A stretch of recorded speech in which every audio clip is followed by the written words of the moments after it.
সৌমিক, আমার তোমার সাথে কিছু কথা আছে। হ্যাঁ বলো। আমি মা, এ তো খুব খুশির খবর। তুমি জানো আমি এই দিনটার জন্য কতদিন ধরে ওয়েট করছি, আর এতে তো তোমার মা বাবা, আমার মা বাবা সবাই খুশি হবে। তুমি এক্ষুনি দাঁড়াও, আমি মা বাবাকে জানাচ্ছি। শোনো না, আমি ভাবছিলাম যে আমি এসবের জন্য এখন রেডি নেই। এই বাচ্চাটা যদি আমি অ্যাবর্শন করাই কেমন হয়? তোমার মাথা কি খারাপ হয়ে গেছে? আসলে আমি রেডি নেই, সবে তো আমাদের বিয়ে হলো, বলো আমার তো কিছু অন্তত টাইম চাই। তুমি জানো মানুষ একটা বাচ্চার জন্য কতটা কষ্ট করে? আরে মানুষ একটা বাচ্চা পায় না প্রীতি, তুমি বলছো একটা বাচ্চাকে নষ্ট করে দেবে?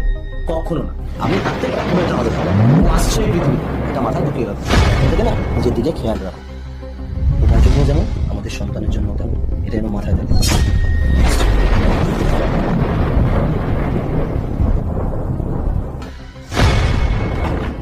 এই প্রীতি, এই দেখো আমি এখন থেকে ওর জন্য সব খেলনা নিয়ে আসি। আমি পরে কোনো পছন্দ করার সুযোগই দেবো না। কেমন আছে দেখো? তুমি এসব রাখো, আমি আইপিএল খেয়ে নিয়েছি। মানে তুমি কি পাগল হয়ে গেছো? তুমি না কখনো করতে পারো না। তুমি মজা করছো বলো?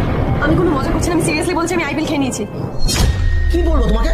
বাচ্চাটা কি তোমার শুধু একা, আমার নয়? তোমার এত বড় সাহস কি করে আমাকে না জানি এটা করার? অফিসে বাইরে বারবার করে বলে গেলাম, তুমি কারো কোনো কথা শুনলে না নিজের ডিসিশন এটা করলে, নাকি কেউ তোমাকে শিখিয়ে দিয়েছে এটা করার জন্য? আরে লাইফটা তো আমার, আমার চেঞ্জ চাই, আমি